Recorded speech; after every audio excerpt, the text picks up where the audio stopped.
Shalom Jemaat Host yang dikasihi Tuhan. Senang sekali saya bisa sharing firman Tuhan kembali hari ini. Kita sudah memasuki bulan Februari ya. Tidak terasa di tahun 2023 ini kita tentu sudah mengalami berkat-berkat baru di tahun ini yang sudah kita nikmati ya.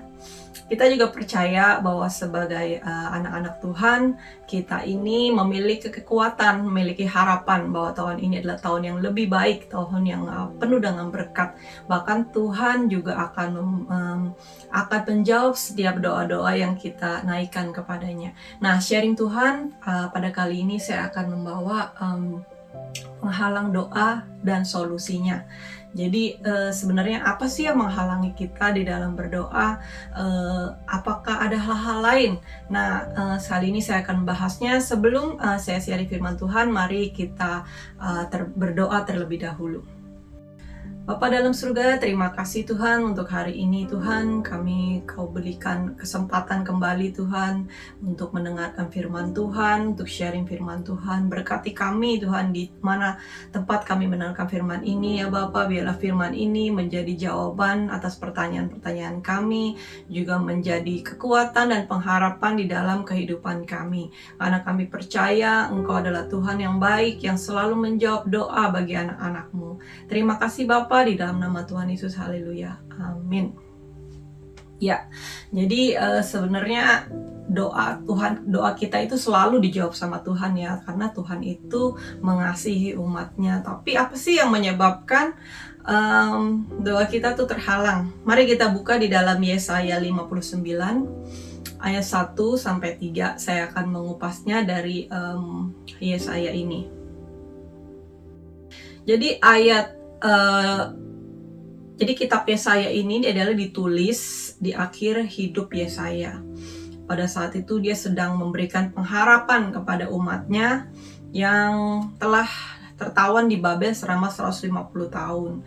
Jadi umat Israel pada saat itu berdoa sama Tuhan, tapi sepertinya tidak dijawab gitu loh.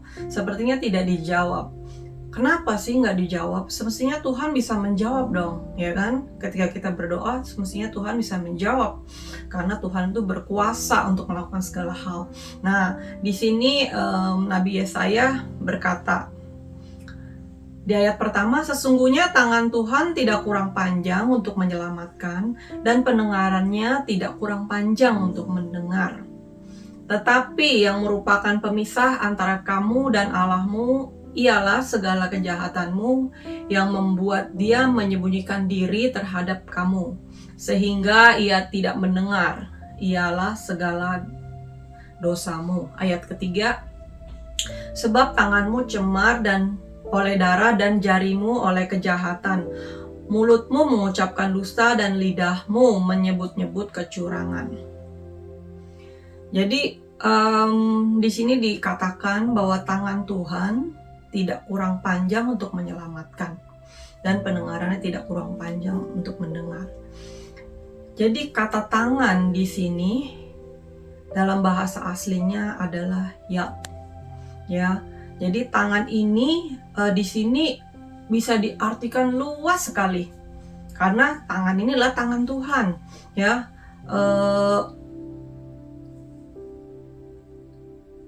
jadi tangan Tuhan itu diartikan begitu besar. Apa sih arti tangan di sini? Dari kata yad ini bisa kekuasaan, pimpinan, memegang, bisa kuasa, bisa janji, bisa tutup, banyak sekali. Jadi hampir ratusan kata Tuhan itu, karena Tuhan itu berkuasa. Jadi karena definisinya ini adalah, jadi kemampuan Tuhan tidak kurang panjang. Jadi cengkraman Tuhan tidak kurang panjang, support Tuhan tidak kurang panjang. Jadi kata di sini adalah sangat besar, kata tangan di sini. Nah, jadi apapun masalah kita, sebenarnya Tuhan itu tidak mungkin tidak menolong, tidak mungkin tidak menjawab. Jadi tidak mungkin tidak menyelamatkan, atau dia tuh tidak mendengar. Gitu loh. Nah, tapi yang menjadi masalah di sini di selanjutnya adalah yang merupakan pemisah antara kamu dan Allahmu adalah dosa-dosamu. gitu. Nah, jadi ketika Nabi saya mengatakan ini kepada umat Israel, itu pada saat pemerintahan Raja Manasye yang bejat moral, ya. Jadi mereka itu berbuat dosa, gitu kan. Seperti kita ketahui, kalau jemaat sekalian melihat mendengar khotbah saya di tahun lalu, saya membahas tentang raja-raja. Nah, di situ saya ada menyebutkan Raja Manasye juga yang mempersembahkan anaknya menjadi korban bakaran. Nah, itu karena seorang rajanya seperti itu, juga umatnya seperti itu. Maksudnya menyembah berhalanya kuat sekali pada saat pemerintahan Raja Manasye itu. Nah, oleh sebab itu ya saya itu memberitahu mengapa seruan mereka itu tidak dijawab, mengapa doa-doa mereka itu tidak dijawab. Nah, yaitu dosa-dosa mereka tuh tertawan ya. Pada saat itu tertawan Babel itu sangat-sangat menderita. Namanya juga orang ditawan ya. Sepertinya tuh tidak memiliki apa-apa gitu ya. Jadi kalau kita tuh tertawan, sepertinya bukan rumah sendiri, sepertinya tanah kelahiran bukan tanah kelahiran sendiri gitu. Rasanya tuh sulit gitu, tetapi mereka tetap berdoa. Nah, jadi Nabi Yesaya tuh bilang, yang membuat Tuhan tuh nggak bisa menjawab adalah dosa-dosamu. Nah, di ayat selanjutnya dibilangin, sebab tanganmu tercemar oleh darah dan jarimu oleh kejahatan. Mulutmu mengucapkan dusta dan lidahmu menyebut-nyebut kecurangan. Jadi, kalau manusia itu sebenarnya simple. Untuk Tuhan menjawab doa adalah kita harus tidak berbuat dosa. Ya, jadi kita harus tidak berbuat dosa. Tapi apakah mungkin ya kita sebagai manusia ini tidak berbuat dosa gitu loh untuk dijawab doa-doanya. Nah, itu akan sulit gitu loh. Tetapi Tuhan ada solusinya. Tuhan ada solusinya. Jadi di sini saya akan berkata ya, karena tangan kita kan ini ya berbuat dosa terus ya. Bahkan nih kalau zaman sekarang tuh sebelum ada chat ya, WhatsApp atau apa ini sudah dibilang jarimu juga menjadi kejahatan ya. Jadi kadang-kadang juga kita chatting menjawab orang atau nanya orang atau membuat statement juga kadang-kadang bikin dosa. Nah, itu juga harus berhati-hati. Nah, ini ayat ini sih sebenarnya bukan ke situ, tapi lebih ke perbuatan tangan kita yang pada saat itu mereka tuh menyembah berhala dan mereka membuatnya dengan tangannya sendiri, mereka membawa korban-korban dengan tangannya sendiri. Nah, itu lebih ke sana. Tapi pada intinya yang menjadi titik berat bagi ayat ini adalah perbuatan dosa kita. Nah, tangan yang di ayat ketiga berbeda dengan tangan Tuhan. Jadi di ayat ketiga itu lebih ke tangan manusia ya, yang adalah kaf dalam bahasa aslinya itu adalah telapak tangan kita yang berbuat dosa, dan kadang-kadang juga mulut dan lidah kita yang berbuat dosa. Nah, oleh karena itu kita akan sulit Tuhan menjawab doa kita kalau kita itu berbuat dosa. Solusi yang kita bisa dapatkan adalah, saya akan beri nih kunci di mana kita mendapatkan kasih karunia Tuhan menjawab doa kita. Nah, ketika Nabi Yesaya berkata seperti itu, adalah dosamu yang membuat Tuhan tidak menjawab doa kita. Tetapi Tuhan memberi jawaban sebelumnya. Mari kita buka di dalam Yesaya 40 ayat 1-2. Jadi Tuhan melalui Nabi saya berkata seperti ini, hiburkanlah umatku, demikian firman Allahmu. Tenangkanlah hati Yerusalem, serukanlah kepadanya bahwa perhambaannya sudah berakhir, bahwa kesalahannya telah diampuni, sebab ia telah menerima hukuman dari tangan Tuhan 2 kali lipat karena segala dosanya. Jadi ternyata ada nubuatan nih, gitu. Ada seseorang penebus yang akan menebus dosa-dosa kita supaya doa-doa kita tuh sampai sama Tuhan. Nah, seperti kita ketahui, jadi nubuatan ini dalam ayat firman Tuhan ini yang dimaksud adalah Tuhan Yesus, ya, Tuhan Yesus. Jadi Tuhan Yesus, melalui Tuhan Yesus, ketika kita percaya kepada Dia, ketika kita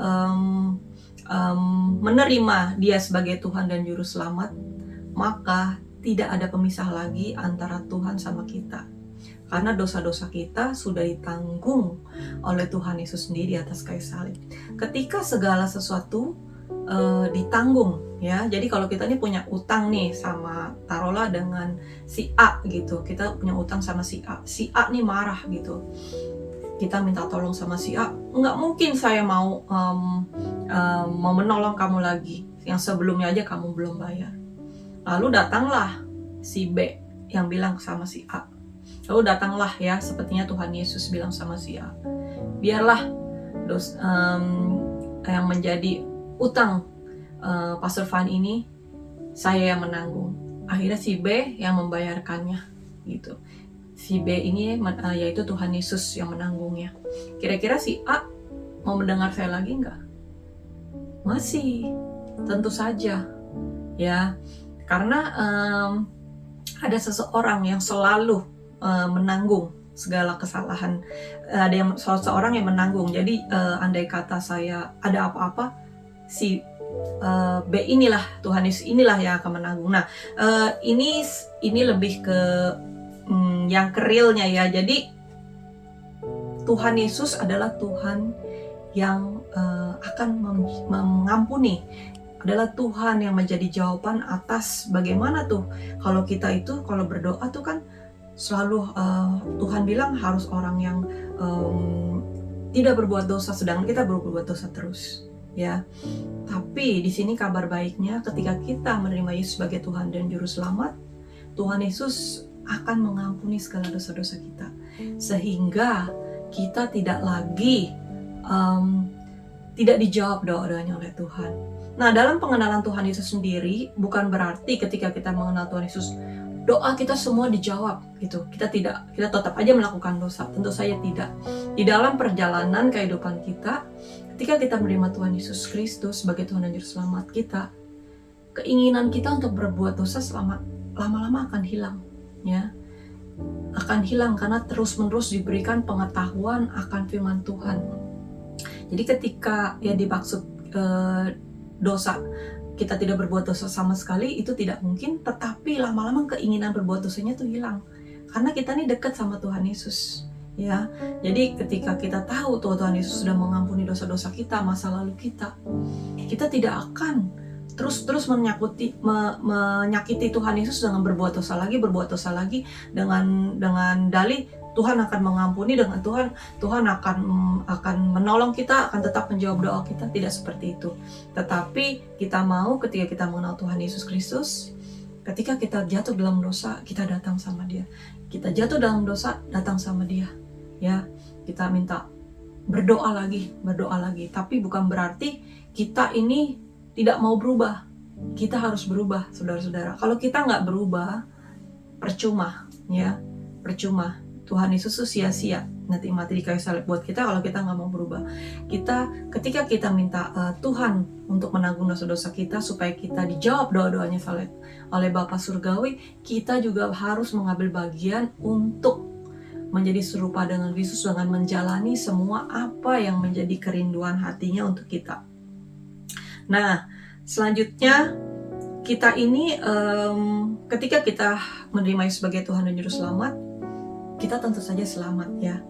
Nah, seperti kita ketahui kalau kita berdoa ini biasanya kita tuh minta keselamatan, ya. Bukan berarti kita minta selamat gimana, tapi ketika kita minta berdoa, Tuhan berkati pekerjaan saya gitu. Supaya apa? Supaya saya selamat, ya kan, bisa memberi makan keluarga saya, bisa mencukupi kebutuhan keluarga, karena kita ini minta doa keselamatan, ya. Kita mau berdoa untuk keluarga kita yang belum terima Yesus, kita mau berdoa untuk gereja kita mau berdoa untuk bahkan kesehatan kita, supaya kita ini minta keselamatan, supaya kita mendapatkan keselamatan. Nah, yang kita sungguh bahagia adalah Tuhan adalah sumber keselamatan bagi kita sendiri, ya.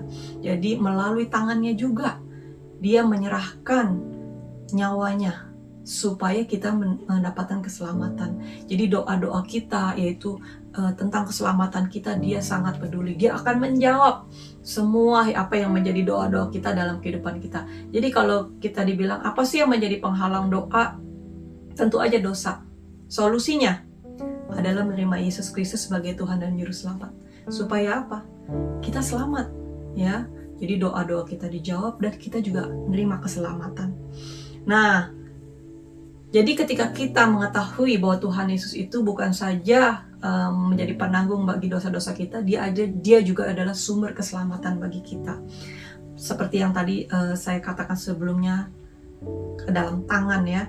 Jadi tangan yang sama juga Tuhan Yesus menyerahkan hidupnya kepada Bapa, ya, Bapa yang ada di surga. Kita buka di dalam Lukas 20 ayat 46. Lalu Yesus berseru dengan suara nyaring, "Ya Bapa, ke dalam tanganmu kuserahkan nyawaku." Dan sesudah berkata demikian, ia menyerahkan nyawanya. Ya, jadi ketika Tuhan berkata, tangan Tuhan tidak kurang panjang untuk menyelamatkan, dan pendengarannya tidak kurang panjang untuk mendengar, ya. Itu dijawab oleh Tuhan Yesus.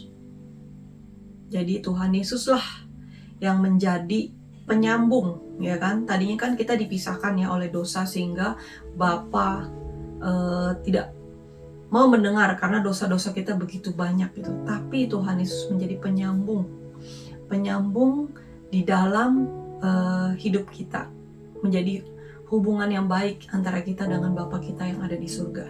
Dengan melalui tangannya juga Dia menyerahkan atas nama kita kepada Bapanya di surga, supaya kita selamat.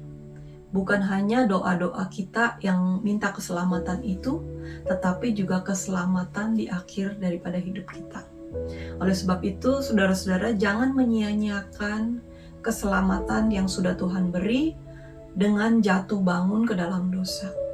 Ketika kita jatuh bangun dalam dosa, kita ini rasanya menyia-nyiakan kematian Tuhan. Memang kita nggak sempurna, ya. Memang kita nggak sempurna. Kita sudah bertobat dari dosa ini, kita ulangi lagi. Tapi jangan menyerah. Kuncinya jangan menyerah. Kuncinya jangan menyerah dan minta tolong sama Tuhan. Dan minta juga saudara seiman untuk mendukung saudara sekalian. Jangan menjauh dari saudara seiman. Ketika kita lemahnya jatuh terus di dosa yang sama, ketika padahal kita sudah berdoa sama Tuhan, kita masih punya saudara seiman yang bisa kita ajak bicara, masih punya pemimpin-pemimpin saudara, masih punya orang-orang yang mau mendoakan saudara. Jadi ada tim doa, ada gembala saudara, ada teman-teman di komsel saudara, ada orang-orang yang menolong saudara, yang care dengan saudara. Karena kita tahu, kita ini kalau nggak tolong-menolong, bagaimana kita hidup sendiri. Sedangkan Tuhan sendiri berkata, ya, dombaku. Jadi domba itu harus bersama-sama, ya. Kalau sendiri aja dimakan serigala. Jadi sangat kasihan. Dan kita mau, dari ayat firman Tuhan yang kita belajar hari ini adalah kita harus, ya, percaya bahwa Tuhan Yesuslah yang mengampuni dosa dan memberi keselamatan dalam hidup saudara, ya. Jadi yang menghalangi dosa saudara itu, yang menghalangi doa saudara itu adalah dosa. Sudah ada solusinya, ya.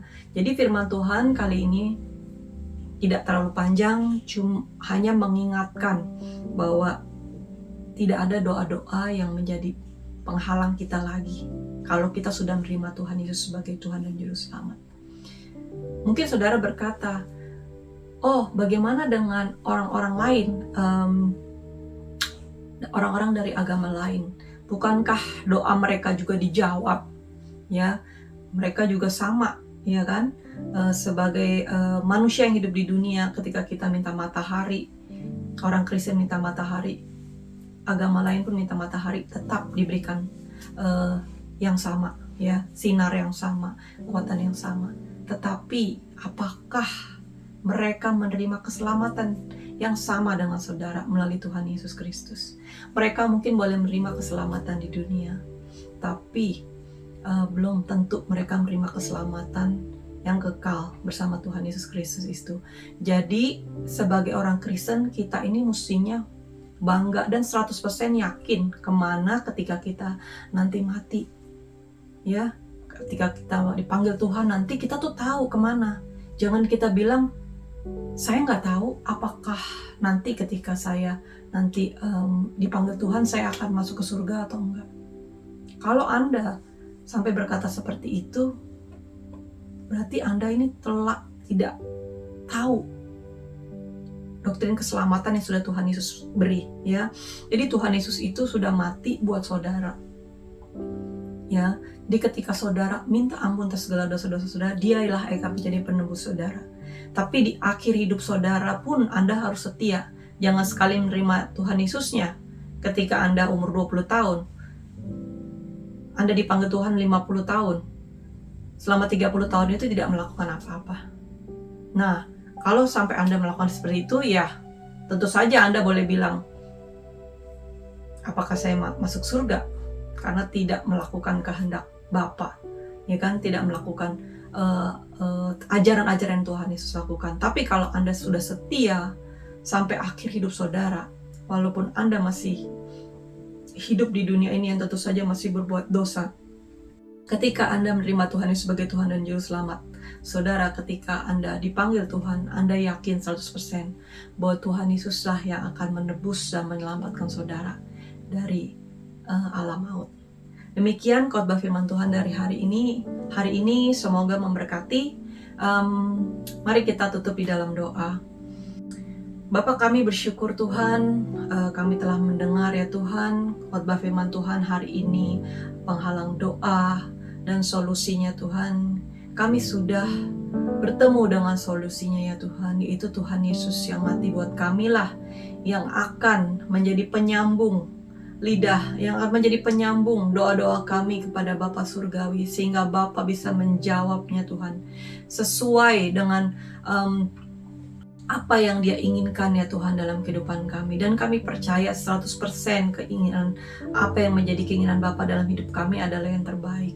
Berkati anak-anak-Mu Tuhan yang mendengarkan firman Tuhan hari ini, biar kami terus-menerus diberi pengetahuan akan firman Tuhan, sehingga kami boleh melakukan, menjadi pelaku firman. Kami menjadi kuat ya Tuhan dalam roh, tubuh, dan jiwa ya Tuhan. Terlebih Tuhan, tahun ini adalah tahun kami harus melakukan extra miles ya Tuhan. Kami mau melakukan segala sesuatu lebih setia lagi, lebih benar lagi, lebih baik lagi Tuhan, lebih semangat lagi Tuhan.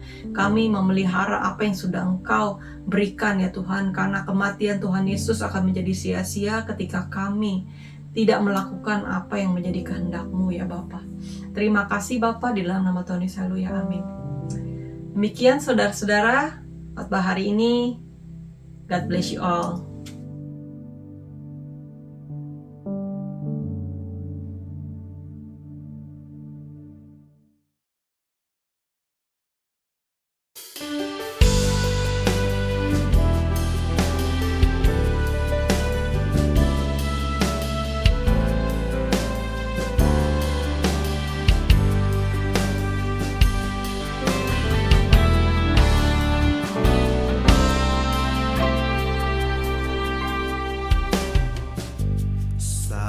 Ku hampiri tatamu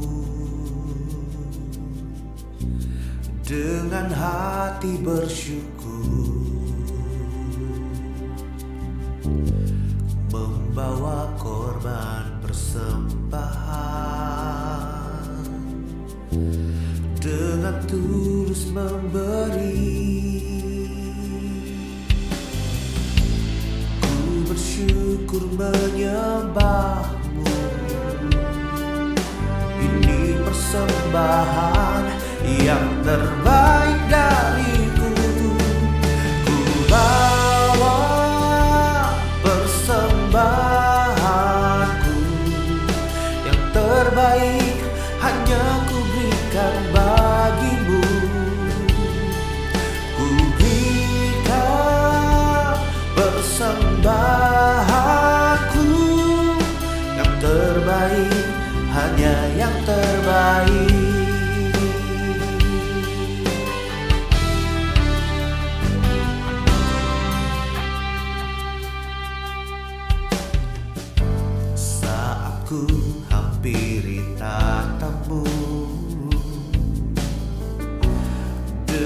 hati bersyukur, membawa korban persembahan, dengan tulus memberi. Ku bersyukur menyembahmu, ini persembahan yang terbaik dariku. Ku bawa persembahanku, yang terbaik hanya ku berikan bagimu. Ku berikan persembahanku, yang terbaik, hanya yang terbaik.